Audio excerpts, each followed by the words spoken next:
শোনো শোনো শোনো শোনো বাকেরগঞ্জবাসী, শোনো দিয়া মন, ভালো লাগলো আপনাদের মাহফিল আয়োজন, হায়রে ভালো লাগলো তানজিমুল মিল্লাত মাদ্রাসার মাহফিল আয়োজন। আজকে রোগো মাহফিলে আনেওয়ালা ভাই, এই গ্রামের মুসলমান গো আছে রে সবাই। আজকে রোগো মাহফিলে আনেওয়ালা ভাই, এই অঞ্চলের মুসলমান গো আছে গো রে ভাই। সবাই আমরা আল্লাহর গোলাম, ওরে সবাই আমরা নবীর উম্মত, জান্নাতে যেতে চাই। কারা কারা জান্নাতে যাইবা হাতে লারা দেও সবাই, হাতে লারা দেন সবাই। দিন ইসলামের পথে চলবো জোরসে আল্লাহু আকবার বলেন সবাই। শোনো শোনো বরিশালবাসী, শোনো শোনো বাকেরগঞ্জবাসী, শোনো দিয়া মন, ভালো লাগলো আপনাদের মাদ্রাসার মাহফিল আয়োজন, হায়রে ভালো লাগলো 24 সালের মাহফিল আয়োজন। আজকে রোগো মাহফিলে আনেওয়ালা ভাই, কারো গাইজে আওয়ামী লীগ আর বিএমপি গো নাই, ঠিক কিনা? আজকে রোগো মাহফিলে আনেওয়ালা ভাই, কারো গাইজে তবলিগ আর শরম নাই গো নাই।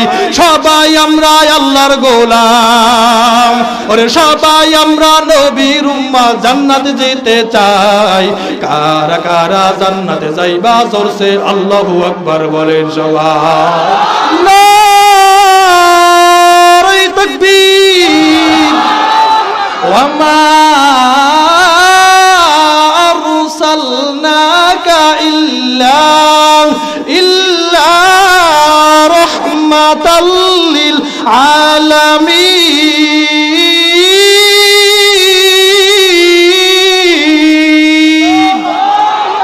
আল্লাহ পাক রব্বুল আলামিন এক নম্বরে বিশ্ব নবী মুহাম্মদুর রাসূলুল্লাহ সাল্লাল্লাহু আলাইহি ওয়াসাল্লামকে দুনিয়ার ভিতরে রহমত স্বরূপ হিসাবে মুসলমান পাঠাইলো।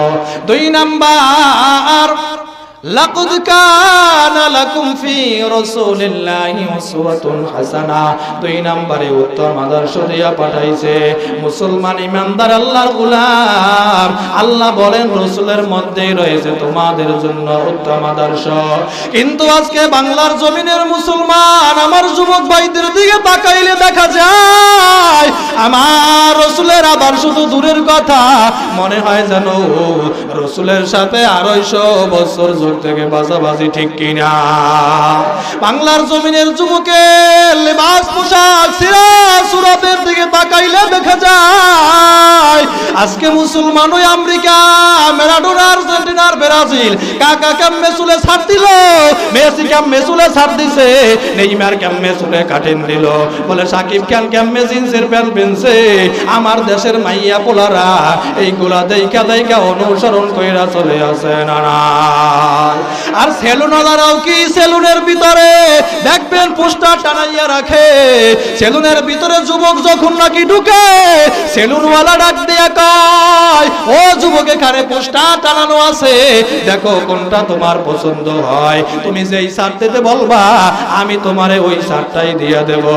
এবার যুবক সেলুনের ভিতরে ঢুইকা,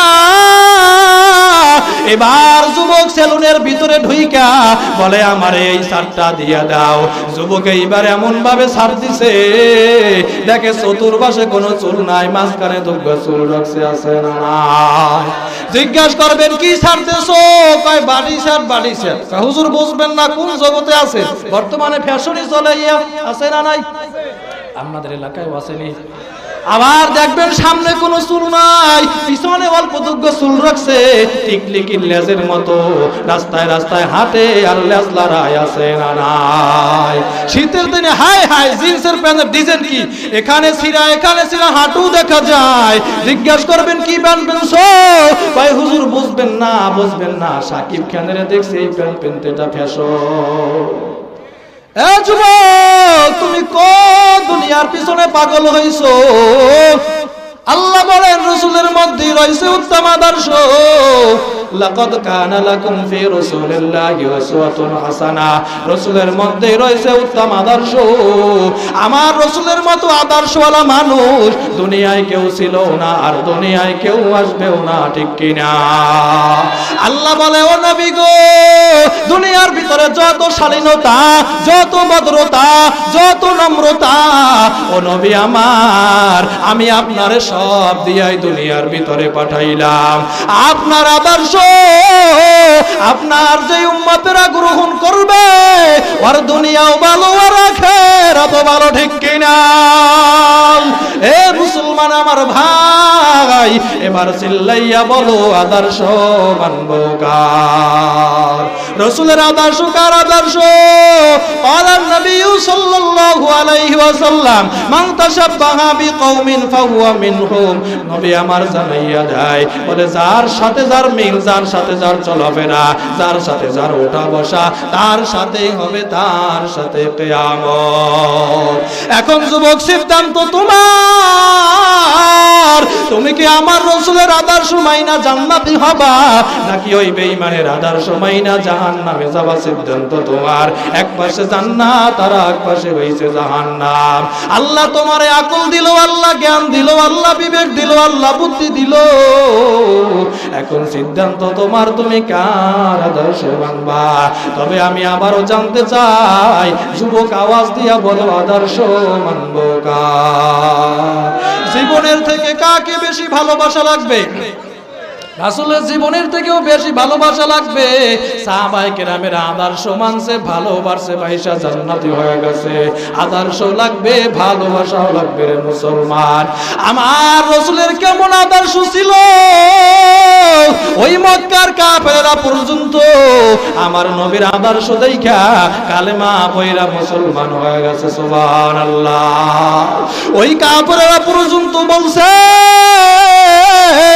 বলে মক্কার জমিনে যদি একজন সত্যবাদী মানুষ থাকে গো, তাহলে আব্দুল্লাহর ছেলে আল্লাহ আমিনে আছে, ঠিক কিনা? মুসলমান আমার ভাই, আমার রাসূলের আদর্শ দেখা মক্কার কত কাফের বেঈমানের দল আমার রাসূলের আদর্শ দেখা কালেমা পড়ে মুসলমান হয়ে গেছে রে ভাই। ওমরের মতো যখন কাট্টা কাফের ছিল, আমার নবীর সোহবতে আয়েশা কালেমা পড়ে মুসলমান হয়ে গেছে। এরে মুসলমান, আল্লাহর গোলাম, আমার রাসূলের কত সুন্দর আদর্শ। এরে মুসলমান, ও বাকেরগঞ্জ এলাকার যুবক ভাই, ও আমার দাড়ি বেকা বাজার, যখন নাকি মক্কা বিজয় হয়ে গেল, নবী আমার বলছে, মক্কায় যারা থাকবে সবাই নিরাপদ, কাউকে মারা হবে না, কিছুই করা হবে না। মক্কার জমিন থেকে কাফেরেরা যখন নাকি পালাইতেছে, এক বৃদ্ধ মহিলা, বুড়া মানুষ, হাঁটতেও পারে না, ঠিক মতো চলতেও পারে না। এই বৃদ্ধ মহিলা গাঠি বস্তা মাল সাবানা যা কিছু ছিল সব পোটলা ভাইদার পরে রওনা করছে, চলিয়া যাইবে। এরা মুসলমান আল্লাহর গোলাম, বলে যেখানে বাঘের ভয় সেখানে রাত্র। বুড়ি মহিলা তার বিশাল পোটলা নিয়া মায়ার নবীর আমার সামনে পড়ে গেছে। বৃদ্ধ মহিলা জীবনেও আমার নবীরে দেখেও নাই, শুধু নাম শুনছে আবু জাহাল, উতবা, সাইবা, আবু লাহাবেরা বলছে মুহাম্মদ নাকি মক্কা ক্ষমতা তুইলা নিছে, মুহাম্মদ নাকি যারে পায় তারে মারে, মুহাম্মদ নাকি রক্তপাত করে, মুহাম্মদ ভালো মানুষ না। আবু জাহাল, উতবা, সাইবা বুড়ি মহিলার এই কথা বলাইছে, কিন্তু বৃদ্ধ মহিলা কোনদিন আমার মায়ার নবীরে চোখে দেখে নাই। মায়ার নবী আমার বলে, ও বৃদ্ধ মা, এত বড় বিশাল এই পোটলা নিয়া, ও বৃদ্ধ মা আপনি কই রওনা করেছেন? বলে, আমি মুহাম্মাদের ভয়, আমি এই মক্কা ছাইরা পালাইয়া যাইতেছি। মায়ার নবী আমার এখনো পর্যন্ত পরিচয় দেয় নাই। মায়ার নবী আমার ডাক দিয়ে কয়, ও বৃদ্ধ মা, এত বড় বিশাল এই পোটলা নিয়া আপনি তো একা যাইতে পারবেন না, এই পোটলাটা আমার মাথার উপরে উঠাইয়া দেন, আমি আপনার গন্তব্যের ভিতরে আপনারে আমি আগাইয়া দেই। মায়ার নবী আমার যখন নাকি পোটলাটা মাথায় নিল, নবী আমার বলে, বৃদ্ধ মা আপনি সামনে সামনে হাঁটেন, আমি আপনার পিছনে পিছনে হাঁটি। এরে আল্লাহর বান্দারা যখন নাকি গন্তব্যের ভিতরে পৌঁছা গেল, এবার বৃদ্ধ মহিলা ডাক দিয়ে কয়, যুবক, তোমার মতো এত একটা ভালো মানুষ থাকতে, তোমার মতো এত সুন্দর আদর্শওয়ালা মানুষ থাকতে, কেন ওই মুহাম্মাদের হাতে ক্ষমতা তৈলা দেশে আমার বুঝে আসে না। মুহাম্মদ নাকি রক্তপাত করে, যারে পায় তারই মারে। তোমার মতো এত সুন্দর চেহারাওয়ালা মানুষ, তোমার মতো এত ভালো মানুষ তারা কি দেখে নাই? মায়ার নবী এইবার ডাক দিয়া বলে, ও বৃদ্ধ মা, আপনি যেই মুহাম্মাদের ভয়, আপনি যেই মক্কা ছাইরা পালাইতেছেন, আমি হইলাম ওই মুহাম্মদ। আল্লাহু আকবার। এই কথা যখন নাকি বৃদ্ধ মহিলা শুনলো, বৃদ্ধ মহিলা মায়ার নবীর আমার চেহারার দিকে থ হইয়া তাকাইয়া আছে। এবার বৃদ্ধ মহিলা কয়, আবু জাহাল উতবা সাহেবা তো আমারে ভুল বুঝাইছে, ওই আবু লাহাব তো আমারে ভুল বুঝাইছে। এত সুন্দর একটা চেহারাওয়ালা মানুষ, এত সুন্দর আদর্শওয়ালা মানুষ, এ তো কোনোদিন মানুষের মারতে পারে না। ইমামুল আউয়ালিন আল আখিরিন বহার সদকা রহমাতাল লিল আলামিন, হামসুরাতো হামসিরাতে মুস্তফা দর তামামি হালে কোন ইত্তেবা। এবার মুসলমান আরেকটু জানতে চায়, আদর্শ মানব কার? আদর্শ মানতে হবে আমার রসুলের। জীবনের থেকেও বেশি ভালোবাসা লাগবে আমার রসুলকে। বলে কেমন ভালোবাসা? ক্বালান নবী সাল্লাল্লাহু আলাইহি ওয়াসাল্লাম, লা ইউমিনু আহাদুকুম হাত্তা আকুনা আহাব্বা ইলাইহি মিন ওয়ালিদিহি ওয়া ওয়ালাদিহি ওয়ান নাসি আজমাইন। মায়ার নবী আমার জানাইয়া দেয়, ততক্ষণ পর্যন্ত তোমরা পূর্ণ মুমিন হইতে পারবা না, যতক্ষণ পর্যন্ত না তোমরা দুনিয়ার তোমার মা, দুনিয়ায় তোমার বাবা, দুনিয়ায় তোমার ছেলে, দুনিয়ায় তোমার মেয়ে, দুনিয়ায় সব মানুষের চেয়ে আমি রসুলকে যতক্ষণ পর্যন্ত ভালোবাসতে না পারবা, ততক্ষণ পর্যন্ত পূর্ণ মুমিন হইতে পারবা না। মায়ার নবী আমার একদিন ওমর রাদিয়াল্লাহু তাআলা আনহুকে মসজিদে নববীর ভিতরে বসাইয়া বলে, ওমর তুমি আমি নবীরে কেমন ভালোবাসো রে? ওমর জবাব দাও। ওমর রাদিয়াল্লাহু তাআলা আনহু বলে, ও নবী আমার, আমি আপনাকে দুনিয়ার সব কিছুর চেয়ে ভালোবাসি। মায়ার নবী আমার বলে, ওমর এখনো পর্যন্ত আমি রসুলকে ভালোবাসা হয় নাই। ওমর রাদিয়াল্লাহু তাআলা আনহু বলে, নবী তাহলে কেমনে আপনারে ভালোবাসলে ভালোবাসা হবে? মায়ার নবী আমার বলে, ওমর যতক্ষণ পর্যন্ত না তোমার জীবনের থেকে, যতক্ষণ পর্যন্ত না তোমার জানের থেকে আমি রসুলকে ভালোবাসতে না পারবা, ততক্ষণ পর্যন্ত ওমর পূর্ণ মুমিন হইতে পারবা না, ততক্ষণ পর্যন্ত আমি রসুলের ভালোবাসা হবে না। এবার ওমর রাদিয়াল্লাহু তাআলা আনহু বলে, ও নবী আমার, আমি ওমর আপনারে সাক্ষী রাইখা বললাম, আমি ওমর আপনাকে আমার জানের থেকেও বেশি ভালোবাসি। সুবহানাল্লাহ। হযরত ইবনে আব্বাস রাদিয়াল্লাহু তাআলা আনহু বলে রসুলকে কেমনে ভালোবাসবা? বলে সাহাবায়ে কেরামেরা যেমনি কায়দায় আমার নবীরে ভালোবাসতো, ওরে সাহাবীরা আমার নবীরে কেমন ভালোবাসতো রে আল্লাহর গোলাম। আরে ঘটনা আপনারা জানেন, নবী আমার হিজরতে যাবে, আবু বকরের দিনও বলেন নাই, তারিখও বলে নাই, শুধু বইলা রাখছে আবু বকর তৈরি থাকিও, ও আবু বকর হিজরত করা লাগতে পারে। মায়ার নবী আমার গভীর রাতে আবু বকরের দরওয়াজার সামনে দাঁড়াইয়া নবী আমার যখন নাকি ডাকতেছে আবু বকর, আর একটা ডাক দেওয়ার সাথে সাথে আবু বকর রাদিয়াল্লাহু তাআলা আনহু বলে, ইয়া রাসূলুল্লাহ, আমি আবু বকর হাজির। মায়ার নবী আমার বলে, আবু বকর, এই গভীর রাত একটা ডাক দেওয়ার সাথে সাথে তো কেউ সাড়া দেওয়ার কথা না। ও আবু বকর, তুমি কি ঘুমাও না? আবু বকর রাদিয়াল্লাহু তাআলা আনহু ডাক দিয়া বলে, ও নবী আমার, আপনি যেই দিন বলছেন আবু বকর হিজরত করা লাগতে পারে, ও নবী আমার, ওই দিন থেকে আমি আবু বকর আমার পিঠ আমি বিছানায় লাগাই না। ও নবী আমার, শুধু তাই নয়, আপনি তাকায় দেখেন ওই যে হিজরতের বাহন ঘোড়াটা ওই দিন থেকে ঘুমায় না।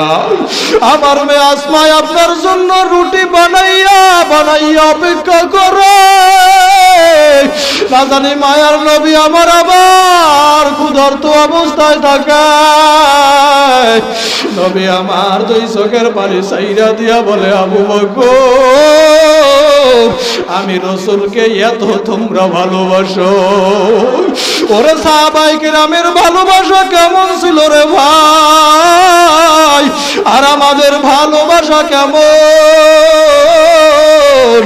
আরে সাহাবায়ে কেরামেরা জীবন দিয়ে আমার রাসূলের ভালোবাসতো। বড় বড় সাহাবীর কথা না কই ছোট একটা সাহাবীর কথা বলি। সহিহ বুখারীর ভিতরে ঘটনাটা বর্ণনা করা হয়। হযরতে আবু লুবাবা নামে ব্যক্তি হাদিসটা বর্ণনা করে দেয়। মায়ার নবী আমার যুদ্ধের ময়দানে যাবে, রওনা করছে। সাহাবায়ে কেরামদেরকে ডাক দিয়ে কয়, ও সাহাবায়ে কেরামের দল, তোমরা কাতার দিয়া লাইন দিয়া দাঁড়াইয়া যাও, আমি তোমাদের বাইসা বাইসা যুদ্ধের ময়দানে নিয়ে যাব। ওরে সাহাবীরা যখন নাকি কাতার দিয়া দাঁড়াইলো, মায়ার নবী আমার সামনের দিকে আগাইল, কাতারের ভিতরে ঢুইকা তাকা দেখায় 12 বছরের ছোট একটা বালক রাফি ইবনে খাদিজ কাতারের ভিতরে ঢুইকা দাঁড়ায় গেছে। মায়ার নবী আমার বলে, রাফি রে, তুই তো ছোট মানুষ, ও রাফি তুই তো ঢালও ধরতে পারবি না, ও রাফি তুই তো তলোয়ারও জাগাইতে পারবি না, কেন লাইনের ভিতরে দাঁড়াইছো? রাফি ইবনে খাদিজ ছোট মানুষ কি জবাব দেয় শুনে। রাফি ডাক দিয়া বলে, ও মায়ার নবী আমার, আমি জানি আমি ঢালও ধরতে পারবো না, আমি জানি আমি তলোয়ারও জাগাইতে পারবো না, ও নবী আমার, আমি যুদ্ধের ময়দানে আপনার সাথে সাথে থাকবো। যখন নাকি দেখবো ওই কাফেরেরা আপনার সামনের দিক থেকে তীর মারে, আমি রাফির সামনে যাই আমার বুকটা পাইতা দেব। যখন নাকি দেখবো কাফেরেরা পিছন দিক থেকে আপনার তীর মারায়, আমি রাফি পিছনে যাই আমার বুকটা আমি পাতিয়া দিব গো নবী। নবী আমার বলে, রাফি না না, তোরে যুদ্ধের ময়দানে নেওয়া যাবে না। রাফি ইবনে খাদিজ কান্না করতে করতে বাড়ির ভিতরে চলিয়া যায়। কিছুদিন যাইতে না যাইতে আবার যখন যুদ্ধের দামামা বেজে গেছে আল্লাহর গোলাম, আবার নবী বলে, ও সাহাবীরা, তোমরা আবার লাইনের ভিতরে কাতার দিয়ে দাঁড়াও, আমি আবার তোমাদের বাইসা বাইসা যুদ্ধের ময়দানে নিয়ে যাব। রাফি ইবনে খাদিস আবার যখন নাকি ঘোষণা শুনলো, আবার কাতারের ভিতরে আইসা হাজির। রাফি জানে আগের পর নবী আমার যুদ্ধের ময়দানে নেয় না।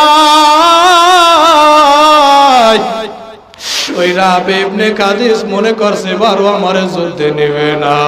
তাইয়া সাহাবায়ে কেরামের হাত দুইটা জড়া ধরে, সাহাবায়ে কেরামের পা দুইটা জড়া ধরে, আর বলে ও সাহাবায়ে কেরাম আমার ভাই, আমার নবীর একটু বলো, আপনারা বললে আমার নবী শুনবে, আমার যেন একটু যুদ্ধের ময়দানে নিয়ে যায়, আমার শহীদ হইতে মনে চায়, আমার যুদ্ধের ময়দানে যাইতে মনে চায়।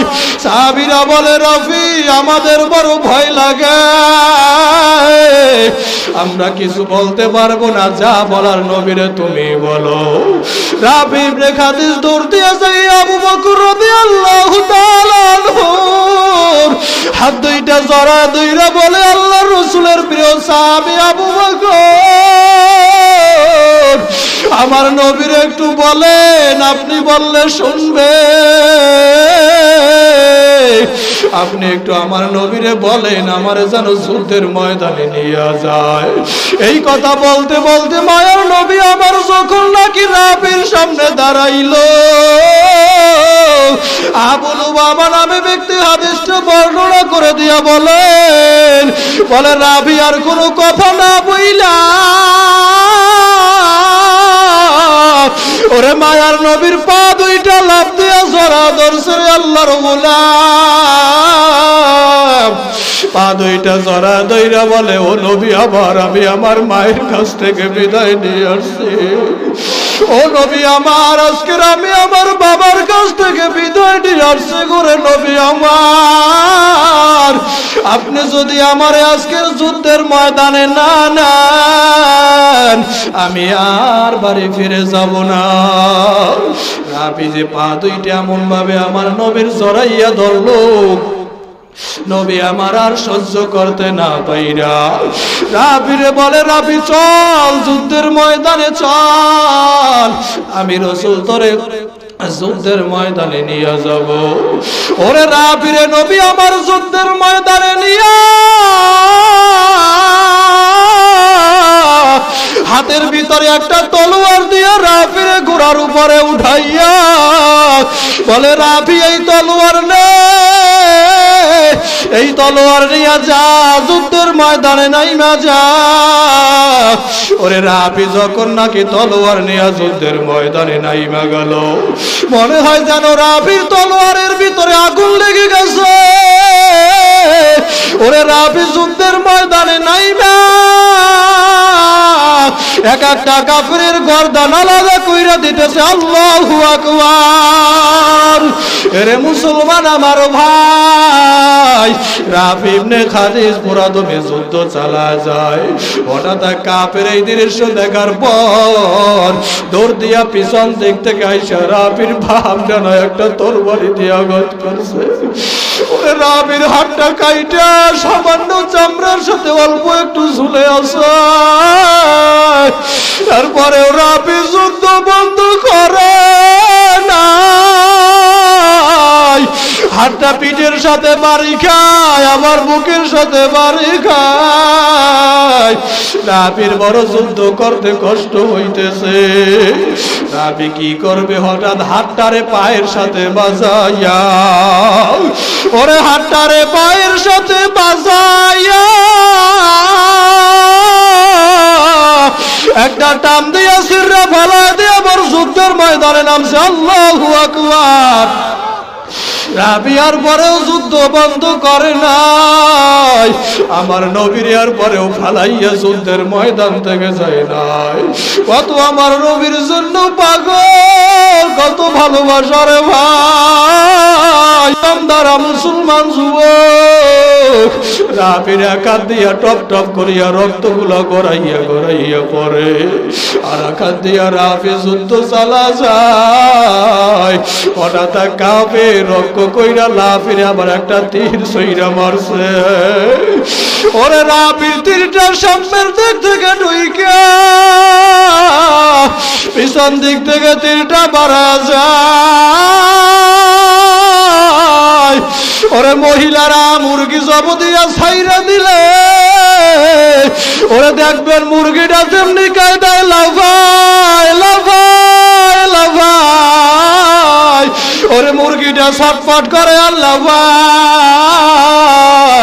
ওরে রাবিও ঘোড়ার পিঠ থেকে বইরা লাফায় আর চিল্লায় আর বলে, ও নবী আমার আপনি কই? নবী আমার ডানে তাকায় বামে তাকায়, দেখে কোথাও রাফিরে দেখা যায় না। হঠাৎ নবী আমার তাকায় দেখে রাফি ইবনে খাদিজ গলা কাটা মুরগির মতো ছটফট করে আর ওই এক যুদ্ধের কোনায় লাফায়।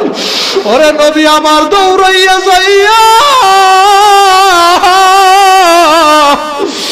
আয়ার নবী আমার রাফিরে কোলের ভিতরে বুকের সাথে জড়াইয়া আবুল বাবা রাবি ব্যক্তি হাদিসটা বর্ণনা করে দিয়া বলেন, নবী আমার তার দুই হাঁটু বালুর সাথে গাইরা এরপরে রাফিরে উরুর উপরে রানের উপরে শোয়াইয়া ওরে রাবির মাথার ভিতরে মুসা দেয় আর বলে, রাফিরে তোরে না বল সালাম যুদ্ধের ময়দানে আসা লাগবে না।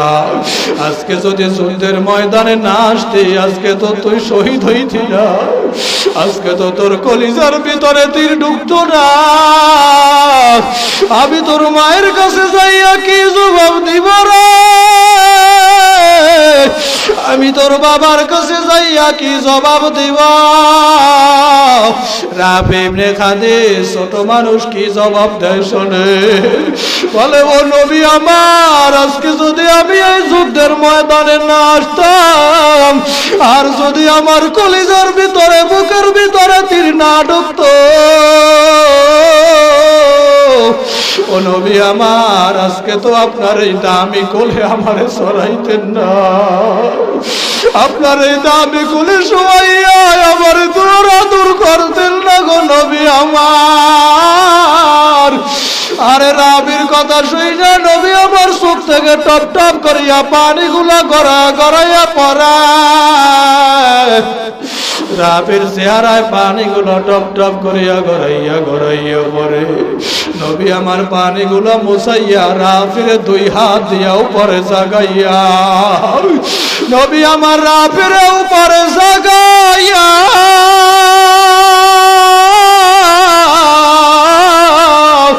বলে, রাবি আমি কিয়ামতের ময়দানে তোরে নিয়ে এইভাবে আল্লাহর কাছে দাঁড়াইয়া যাব, আল্লাহর কাছে দাঁড়াইয়া বলবো, হাজা শহীদ, আয় আল্লাহ তাজা শহীদারে জান্নাতের ভিতরে দিয়া দেন। আল্লাহু আকবার। ওরে বাকেরগঞ্জ এলাকার মুসলমান আমার ভাই, দেখেন সাহাবীরা কেমন আমার নবীরে ভালোবাসে। ওই সাহাবীরা আমার নবীর জন্য জীবন পর্যন্ত দিল। আর আমরা কেমন রাসূলের আশিক হইলাম, কেমন নবীর উম্মত হইলাম। আজকে ওই নবীর জন্য ভালোবাসা আমাদের অন্তরে নাই।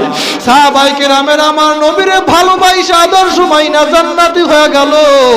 আবু বকর রাদিয়াল্লাহু তাআলা আনহু আমার নবীরে ভালোবাসা জীবন দিয়া আদর্শ মাইনা আবু বকর জান্নাতি হয়ে গেল। ওমর রাদিয়াল্লাহু তাআলা আনহু আদর্শ মাইনা ভালোবাসা জান্নাতি হয়ে গেল। ওই কালো বেলাল আদর্শ মানছে আমার রাসূলের ভালোবাসে। ওরে বেলাল রাদিয়াল্লাহু তাআলা আনহু এত কালো দুনিয়ার মানুষের দেখবেন চেহারা কালো হইলে হাতের তালু পরিষ্কার থাকে। বেলাল রাদিয়াল্লাহু তাআলা আনহু এত কালো ওরে বেলাল রাদিয়াল্লাহু তাআলা আনহু মানুষ ছিল কালো, আমার রাসূলের ভালোবাসা ছিল তার ভিতরে, মহব্বত ছিল কত বেশি। মায়ার নবী আমার যখন দুনিয়া থেকে চলিয়া যায়, ওরে সাহাবায়ে কেরামেরা কান্দে আর চিল্লায়, বালুর ভিতরে কইরা বেলাল রাদিয়াল্লাহু তাআলা আনহু শুধু লাফায় আর চিল্লায়। আবু বকর রাদিয়াল্লাহু তাআলা আনহু বলে, বেলাল, রাসূলের জন্য কি আমাদের কষ্ট লাগে না? সব কি কষ্ট তোমারই লাগে? বেলাল রাদিয়াল্লাহু তাআলা আনহু বলে, ও সাহাবীরা, ও ভাই আবু বকর, আমি আর সইতে পারি না, মনে হয় যেন কলিজাটা ফাইটা যাবে। কিছুদিন যাওয়ার পরে বেলাল রাদিয়াল্লাহু তাআলা আনহু আমার নবীর বিরহ বেদনা সহ্য করতে না পাইরা বেলাল রাদিয়াল্লাহু তাআলা আনহু কলিজা ফাইটা মারা গেছে। বেলালের মতো আশিক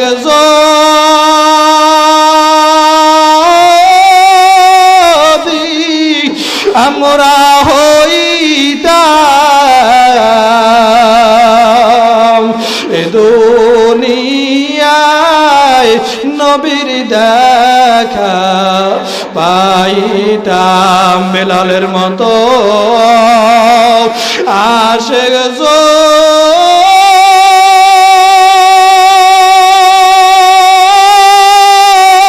যদি আমরা হই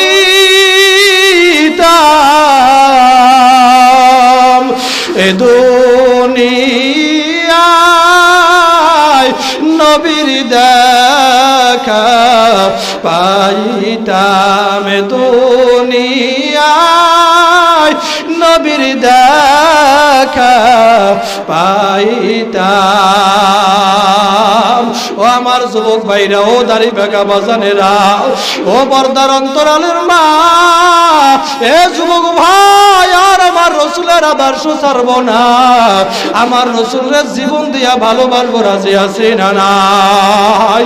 আমি কয়েকটা রাসূলের আজকের যুবক আশিক দেখতে চাই, যাদের কলিজার ভিতরে আমার রাসূলের মহব্বত আছে, ভালোবাসা আছে। আজকে দেখবো কোন যুবকেরা আজকে ওয়াদা করবা, হুজুর আর রাসূলের সিনায় আমি আঘাত দেব না, আমার দাড়িটারে কাইটা আমি আর রাসূলের কষ্ট দিব না। শুধু রাসূলের আশিক যারা আর দাড়ি কাটবা না, কয়েকটা যুবক দেখতে চাই। কোন কোন যুবক ভাই আর দাড়ি কাটবি না, একটু হাতটা জাগাইয়া দেখাও যে হুজুর আমি আর দাড়ি কাটবো না। শুধু যুবক ভাইরা হাত জাগাইয়া দেখাও। আল্লাহ যুবক ভাইগুলোরে কবুল কইরা দান, আমিন কইয়া হাত নামাও। ও যুবক ভাইরা, ও দাড়ি বেকা বাজানেরা, আর নামাজ ছাড়বো না, আর আমার রাসূলের আদর্শ ছাড়বো না। দুনিয়ার মানুষ বেজার হয় হোক, জীবন দিয়া হলে আমার রাসূলকে ভালোবাসবো, রাজি আছি না নাই? অন্তরটা যদি ভালো হয়, দুটো হাত আমার মাওলারে দেখা দান। নারায়ে তাকবীর, হাতে লারা দাও যুবক, আয় আল্লাহ আপনি তাকা দেখান। যুবক ভাইরা আর নামাজ ছাড়বে না, আমার দাড়ি বেকা বাজানেরা নামাজ ছাড়বে না, রাসূলের আদর্শ ছাড়বে না, জীবনের থেকেও আমার রাসূলকে ভালোবাসবে। আল্লাহুম্মা আমিন কইয়া হাত নামান। আমি আপনাদের কাছে দোয়া চাই, আমার জন্য দোয়া করবেন। যতটুকু আলোচনা করলাম আল্লাহ সবাইকে আমল করার তৌফিক দান করুক, জোরে কোন আমিন। সামনে যত আলোচনা হবে আল্লাহ সবাইকে আমল করার তৌফিক দান করুক, জোরে বলেন আমিন। আসসালামু আলাইকুম ওয়া রাহমাতুল্লাহি ওয়া বারাকাতুহু।